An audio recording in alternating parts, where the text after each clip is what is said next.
Let me tell you why you should never give up on your dreams. About 10 years ago, I was in a relationship with a man who was a multimillionaire, and he was asking me, what is it that I want to do? What is my brand? And I said, I am a creative.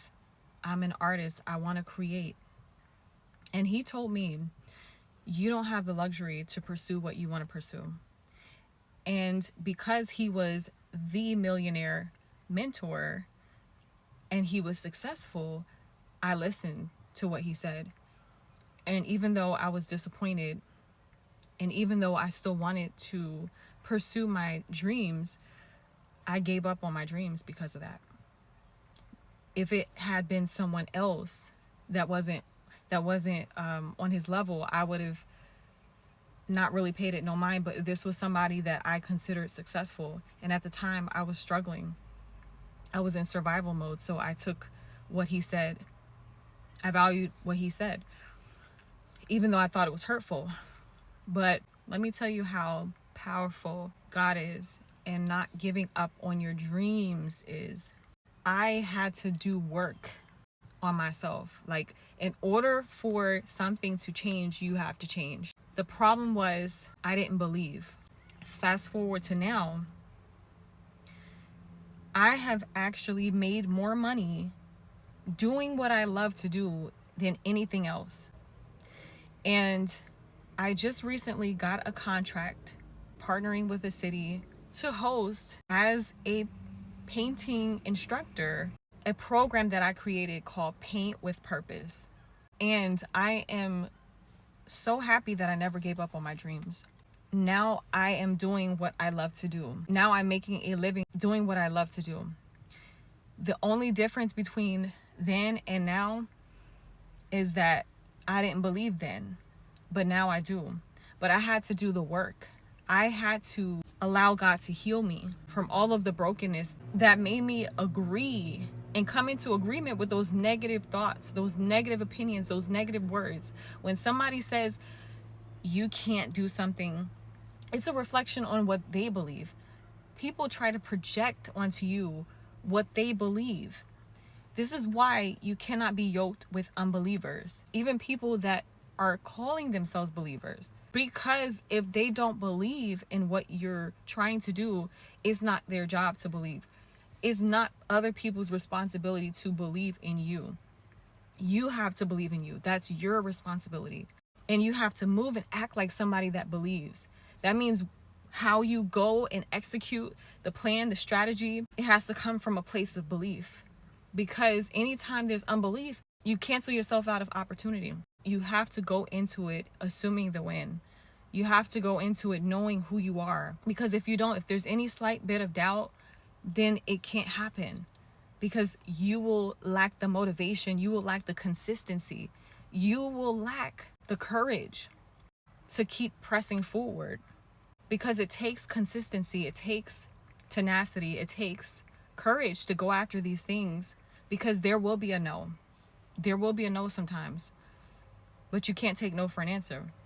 You got to be so determined that even when people tell you, oh, that can't happen, or you can't do that, you don't have the luxury to pursue what you want to pursue. You have to be able to look those people, those voices, those spirits in the face and be like, I will do this. Because if God put it in you, that means that he wants you to do it. If you love it, if it brings you joy, why not pursue it? Why not be the best version of yourself? Why not go after what you love? Why settle? Because of the circumstances, because of those voices, those outside voices. Even if the voices are coming to you from you, you don't have to receive it. Those are negative thoughts that you can reject. You don't have to accept it and say, oh, well, this is it for me. It don't have to be it for you. It don't have to be over for you. You can do what you love to do. If God put it in you, then he will provide. He will make the opportunity. The one thing that you have to do is believe. And what does belief really mean? Because we hear people talk about it, but that means that you take the steps of faith. And just because you are told no, that does not mean that you're not supposed to do it. That does not mean it's not for you. You keep pressing and you don't take no for an answer. When you have suffered, like if you've suffered the way that I have, you start to take on a mindset of either you allow yourself to be consumed by the circumstances and you just accept it, or you take whatever you've been through and you say, there's got to be another way. There's got to be a back door. If the door was closed, there's got to be a window. There's got to be an exit. There's got to be a way out. It's just like it reminds me of the 4 lepers in the Bible. They had to make a decision and they had to take a risk. With everything, there's risk involved. Should they stay or should they go? Either they stay because they had the risk of dying if they stayed, but they had the risk of dying if they go. But they decided to go because guess what? They knew that there was a possibility that they could live. But if they stayed, there wasn't no possibility that they could live.